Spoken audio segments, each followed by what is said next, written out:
There we go. And we're live. Hi, folks. Steve Plummer here. Warm welcome to you. And I'm joined by Cam Roberts for another Business Reinvented live broadcast. Hey, Cam. Hey, everyone. Hey, Steve. How you going? Yeah, really good, mate. All right, let's dive into it. The worst and most dangerous number in business and how to avoid it. Cam, this is one that's, I know, a particular bugbear of yours. It's probably no secret to anyone. The worst number is this guy, number one. Okay.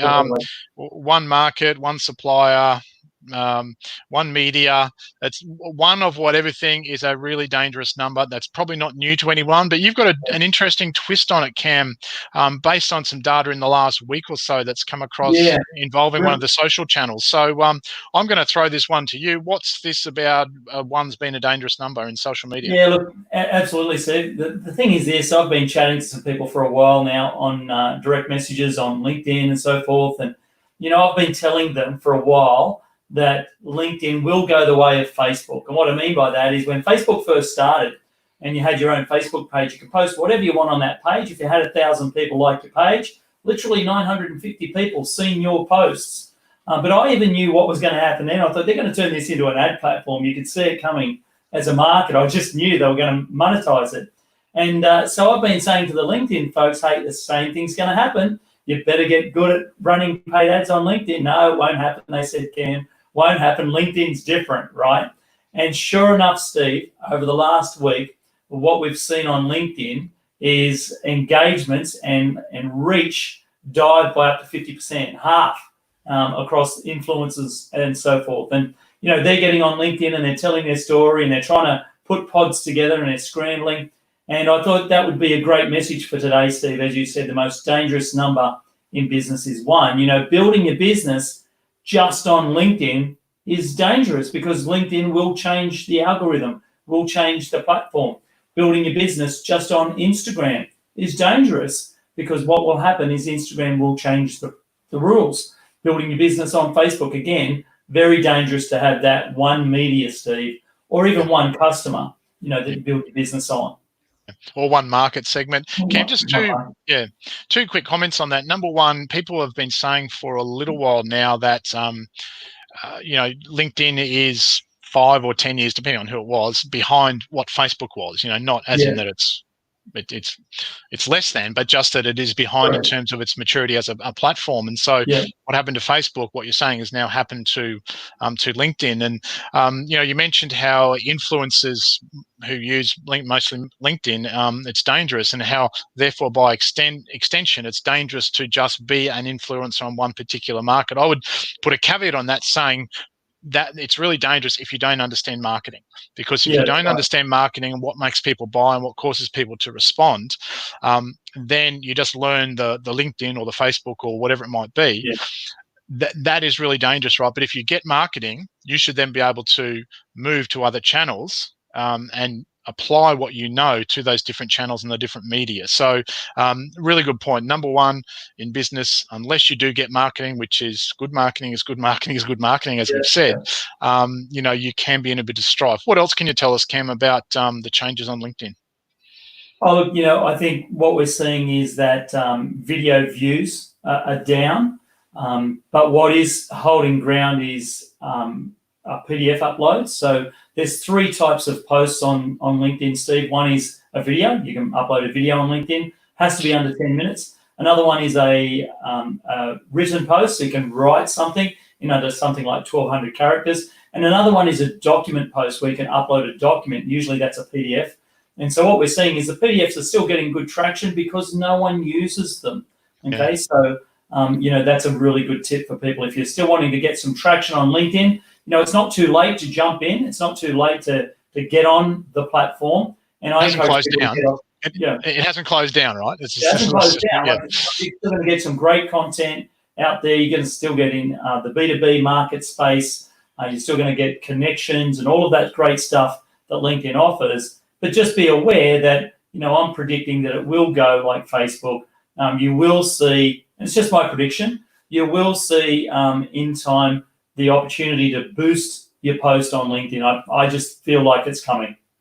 Yeah, and you, Cam, just on the PDF upload, you've got a bit of a formula with that, in that it's a little bit like a slideshow presentation, in that image with little text, so that you can look at it quickly, and only sort of 8 to 10 pages to it at most. That's right. And Yeah. they are getting good traction. So that's sort of what you're referring to, isn't it, with an Yeah, upload? just a big headline, big picture. You got to remember, Steve, people are scrolling on their phone, Yeah. right? And they'll just stop and they'll look at it, and they just want to look real quick. So things they can consume really quickly, that adds massive value to them.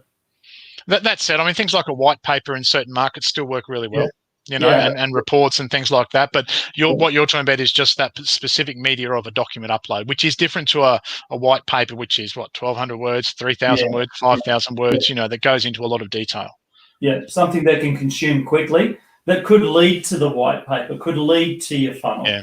right? Yeah. So it's more like a stepping stone, or it's more like a bridge in between the two. Yeah.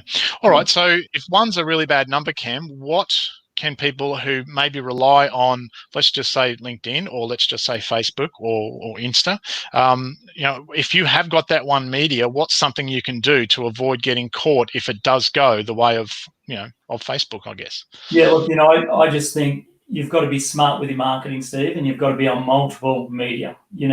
We've done training before, and I've spoke about premium products and things like Mercedes-Benz. You don't see companies like Mercedes, Coca-Cola, McDonald's. You don't see those companies or big brands just sticking to one type of marketing. You don't just see them on the TV, right? You see them on the TV, you see them on radio, you see them on Facebook, you see them in LinkedIn. You see them on a Google search. When you're on the internet, you'll see their ads pop up. So it's not about being great at one media. It's about having your market message media right and being great across multiple media, so that you get seen and it's transferable, as you know, Steve. What you do on one media, if you're great at it, transfer it, repurpose it onto another media. Yeah. So, Ken, would you do that in a sequential thing? So, just again, extrapolating out. So, I'm mostly on LinkedIn now.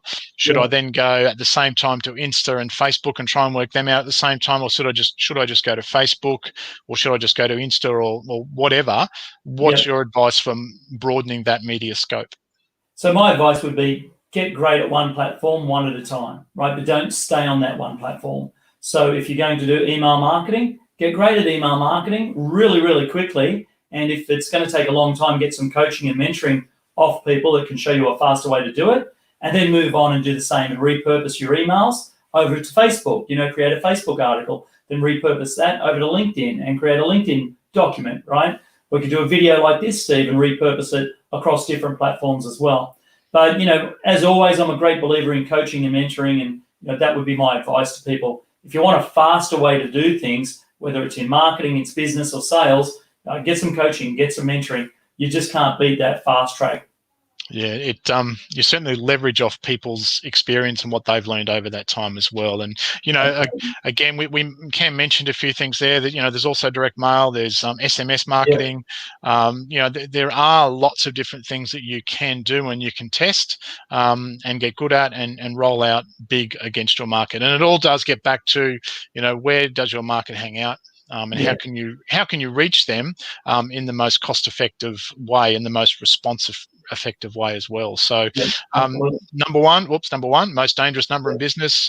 If you are stuck in one, you will be well served by trying to broaden that base, whether it's a market segment base, a customer base, an advertising platform base. A supplier base, whatever it might be. One really leaves you with nowhere to go if things go wrong. Absolutely.